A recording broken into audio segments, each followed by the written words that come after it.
Türkiye'nin 3. en büyük ticari ortağı olan Çin, Türkiye'nin Barış Pınarı Harekatı'nı durdurmasını istedi. Çin Halk Cumhuriyeti Dışişleri Bakanlığı Sözcüsü Geng Shuang, Türkiye tarafından Suriye'nin kuzeyine yönelik başlatılan Barış Pınarı operasyonu hakkında açıklamalarda bulundu. Geng, operasyonun sonlandırılması ve Türkiye'nin doğru olan yola geri dönmesi çağrısında bulundu. Çin Devlet Başkanı Xi Jinping, geçtiğimiz günlerde ülkeyi parçalamaya teşebbüs edecek olanları parçalanmış vücutlar ve kırılmış kemiklere dönüştürmekle tehdit etmişti.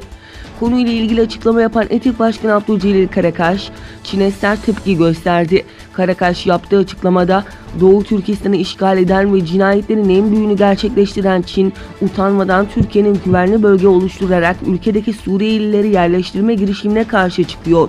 Doğu Türkistan'ı işgal edip yerel zenginliklerini sömüren ve halkı katleden Çin, siz önce işgal ettiğiniz Doğu Türkistan'dan defolun dedi. Doğu Türkistan'da Uygur Türklerine yönelik skandal uygulamalara imza atan Çin'in Guangdong Eyaleti Halk Kongresi Daimi Komitesi Başkan Yardımcısı ve beraberindeki heyet, Türkiye Büyük Millet Meclisi'nde bir araya geldi. Sağlık, Aile, Çalışma ve Sosyal İşler Komisyonu Başkanı Şenel Yediyıldız, görüşmede yaptığı konuşmada konuk heyetiyle mecliste gündemdeki konuları görüşmek adına buluşmanın mutluluğunun yaşandığını söyledi. Ayrıca Türkiye ile Çin arasındaki ekonomik ilişkilerin iki ülke menfaatleri doğrultusunda gelişmesinin önemli olduğunu vurguladı. Aktivistler Çin'in bu sinsi yaklaşımını tıpkı zamanında Doğu Türkistan'a yaptığı gibi sinsice olduğunu belirtti. Azerbaycan'ın başkenti Bakü'de gerçekleştirilen Türk Konseyi 7. zirvesinde liderler Türk devletleri arasındaki birlikteliğe ilişkin önemli mesajlar verdi. Azerbaycan'ın ev sahipliğinde düzenlenen zirveye Türkiye, Kazakistan, Kırgızistan ve Özbekistan liderleri katıldı. Zirveye ayrıca gözlemci olarak Macaristan Başbakanı ile Türkmenistan Başbakan Yardımcısı katıldı.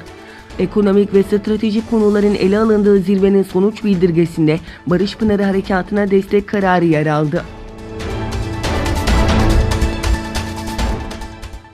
CNN Televizyonu Başkanı Jeff Zucker'in sosyal medyaya düşen gizli kayıtlarında çalışanlarından ABD Başkanı Donald Trump'a karşı azil haberlerine odaklanmasını istediği ortaya çıktı.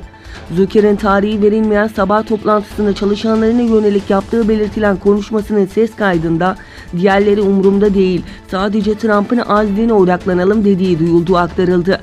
Bütün gidişatın Trump'ın azline yönelik olduğunu savunan Zucker, ayrıca Cumhuriyetçi Senatör Lindsey Graham ile arkadaşça ilişkileri olan çalışanlarından da bunu sonlandırmalarını istediği belirtildi.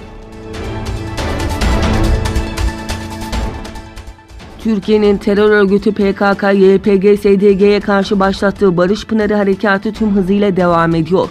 Türkiye'nin operasyonu sebebiyle Almanya, Fransa, Norveç, Finlandiya, Hollanda ve Çekya silah satışını durdurmuştu.